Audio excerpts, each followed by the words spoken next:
Hello everybody, welcome back to the channel and welcome to a new video review, and this time I have a real tiny car review. Folks, this is it, the new microcar from Linktour, a Chinese brand, and this is their first model that's been introduced on the Western European market.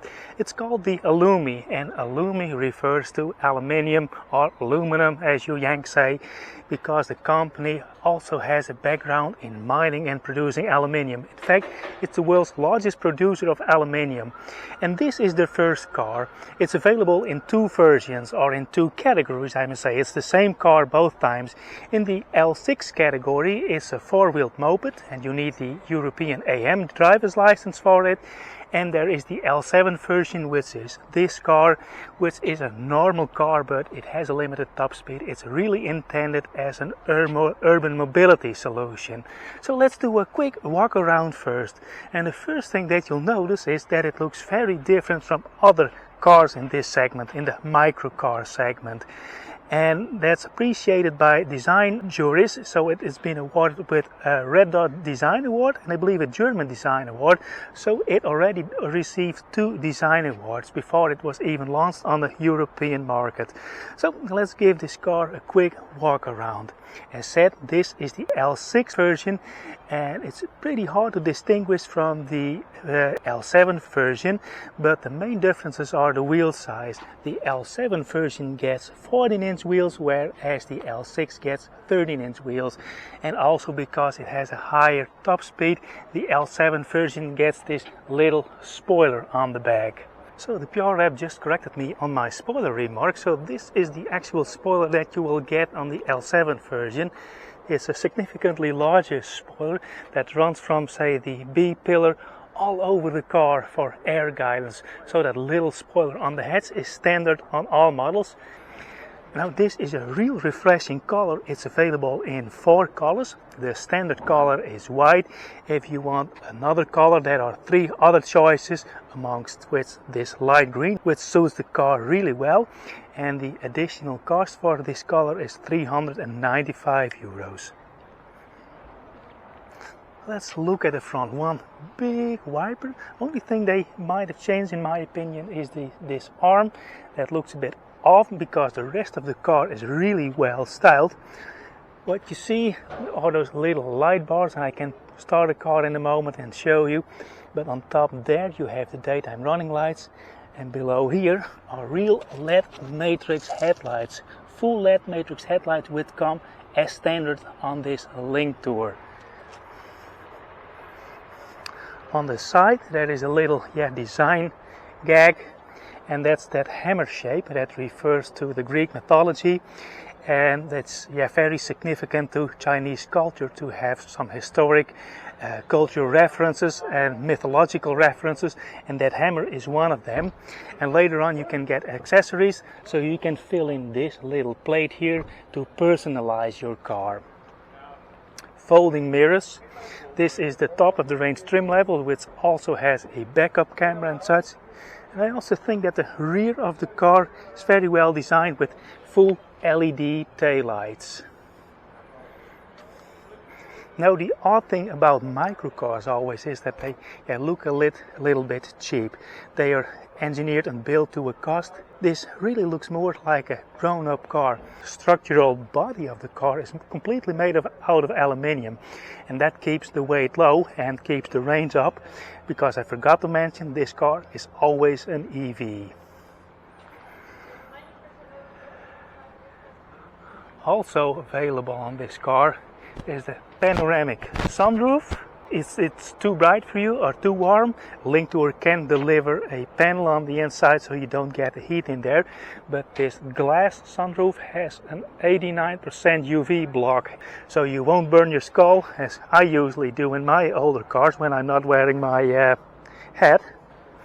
So let's open up the door and give the interior look, because this is one of the more surprising parts of the car. As you can see, it has frameless door. This is done on purpose. This is not a cheap option, and that shows that they really put effort and money in engineering this car. They took it very seriously. And that continues when you look at the interior, because this is something different, especially when you compare it with the Stellantis products which has sort of blow molded seats. It's super cheap, but look at this door panel. It's covered all the way up to the edge of the door. It's one big plastic panel, but you have this nice cloth inserts in here. This is also plastic, but there's a texture on there that gives the impression of a fabric, and this is genuine fabric. So all the areas that you touch clad with either fabric or a soft material. There's a large pocket in the door for your drinking bottles. So let's step aboard and have a look around and start up the car. The start button is over where? It starts up.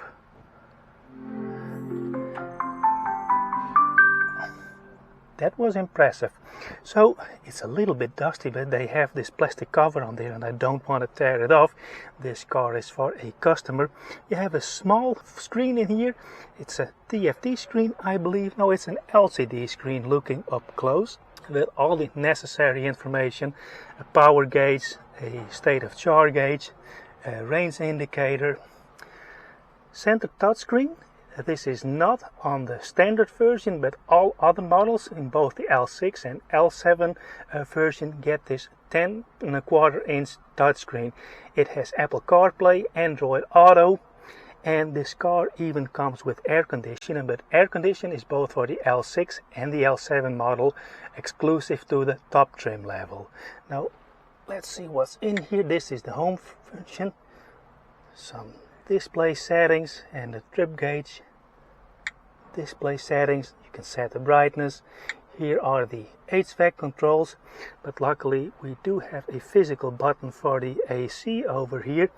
Fan speed, and what is this? Probably, yeah, this also sets the temperature. You don't set it in degrees, but you set it in levels. Now let's put it on, because I can use a little bit AC, to be honest. Yeah, there it kicks on. Oh, it's a bit noisy, so leave it off for now. But anyway, you have physical buttons over here, and this little cutout where you can store stuff. There is a USB-C charger, and a nice touch, I think, are these little bells. They look like seat belts, but if you have a larger object and you want to put it in here, you can hold it down with those elastic bells. Real nice touch. Also, the steering wheel it doesn't have an airbag, but that's not mandatory in this class. Two fans over here, and also fans on the dashboard corner. And let's flip the camera around. As you can see, we have this large sunroof over here. Now there isn't a curtain or a cover in here, so that's why you may want to buy that panel in here if it gets too bright. And also notice you don't have sun visors in this car, but there is an interior light that works on touch. Yeah, the camera wants to play along. Nice large rear view mirror, and this cloth material comes back on the dashboard itself. But over here in front of the center console, you have a wide open space, so if you're a taller person, you can get a real good seating position. So let's slide the seat all the way back. Yeah, you can be 2 meters tall and still have a good seating position in this car. Let's have a close-up look to the center console. Cup holder, a little cubby that can hold your smartphone probably. There are the buttons for the electric windows, so it has electric windows, and a good old manual parking brake. Yeah, and this is the cargo area, but I'll walk around in a second to have a look down there. And I also noticed that it has this body color matching seat belts. It's a real nice touch. The seats actually feel really well. Let me put the camera outside so you can see the adjustability of the seat. So let me hop aboard, get a seat in my driving position. You have adjustability for the seat back. Slide it forward. I can find a pretty decent position here. The seats are very supportive. There is not much bolstering on the sides, but that's made for easier ingress and egress. And the seating position is on the higher side, so if you have problems getting in and out of a car, this high seating position is actually quite nice. So you can see Linktour has put a lot of thought and effort in this car. Let's open up the tailgate. I expect the handle to be here. So this is the cargo area. Let's step away a little bit and don't drop into the harbor over here. But anyway, I think I can fit 1.5 standard shopping crate in here, but it's a pretty usable cargo area. And I think there can be a partial shelf installed also here, maybe that is optional. And here is the box for the charger. You can see there is not a removable trunk floor in here, and that is because the drivetrain lives down there. This is a rear wheel drive vehicle. And by the way, I will put all the dimensions in screen so you get an impression of the size of this car. Now, both the L6 and L7 version of this car come with different trim levels. I'll put some pictures in screen with some music so you can see what the trim levels are, and I also put the prices in screen. And after that, we'll go for a test drive in this little car.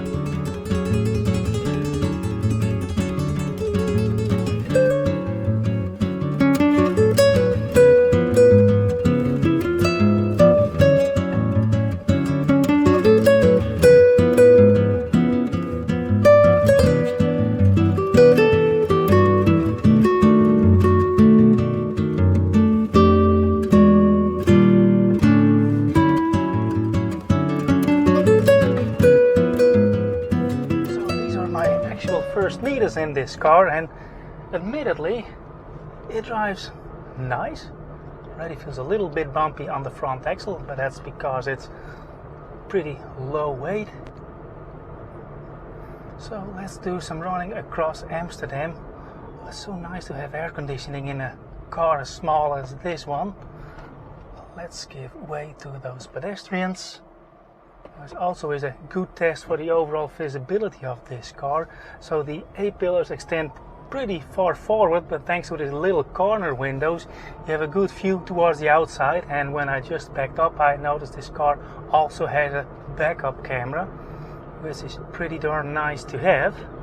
Also, if you want navigation, you have to connect your phone, either an Apple or an Android phone, and then use the navigation app on that phone. It comes not as standard with this car, and that has everything to do with licensing.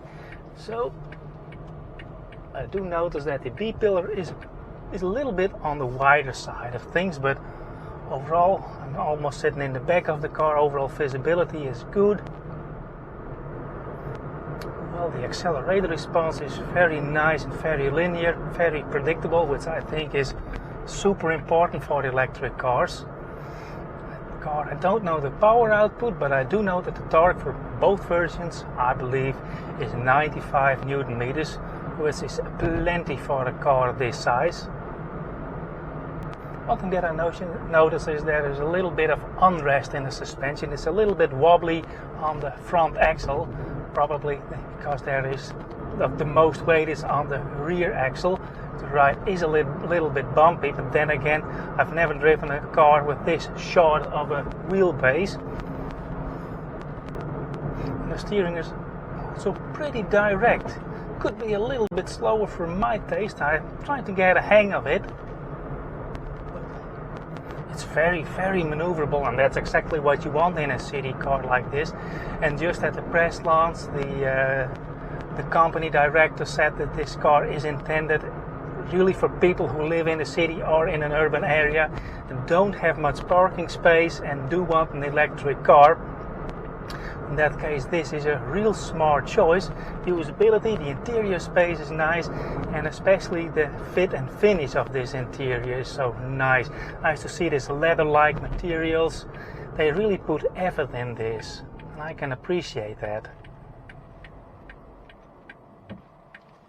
It doesn't have an auto hold function, so I have to hold the brake or push this little button to get it in neutral. But this lever, this Mercedes-like stock, is what we see more and more in recent Chinese cars. I saw the same in the Verizon V7e test of 2 car reviews ago.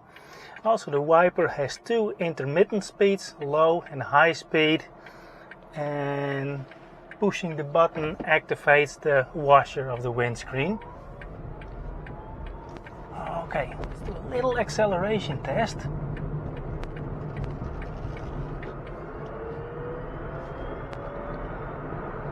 Yeah, you can really feel that the acceleration is toned down a little bit.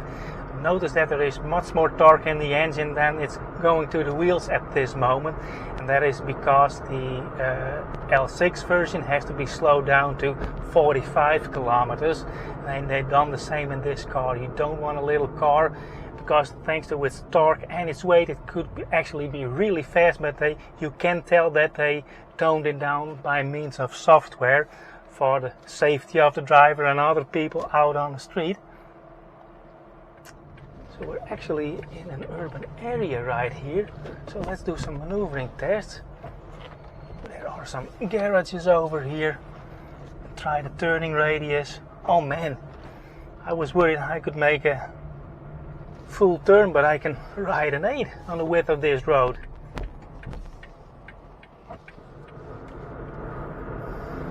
So I was just cruising around in that little urban area, and it turns out this car is a real head turner. Everyone was looking at this thing, wondering what it is, so people do notice the car. And I think it's also because of its design and its size. So that, yeah, if you like the attention, you know what to get. But anyway, my driving time is almost up, so I'm returning to the event where I'll give you my final thoughts. And the one thing that stands out most to me is how much effort they put into this car. The exterior design, the overall build quality, and especially how the interior is constructed. I've never tested a microcar before, but I had a look in one and it really looked like a plastic bread box, and this car gives you an entirely different feeling. It feels put together with care, nice material choice, so all in all it's not that bad. For what it is, 70,000 euros, you think you should buy this car and keep it long term, and then you really pull the benefits from having an electric car and charging on it cheap, especially in urban areas. But let me know what you think of it. Let me know down below in the comment section.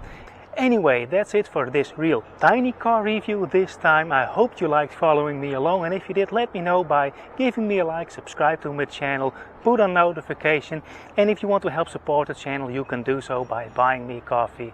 That's it for now. Thanks for watching. Bye.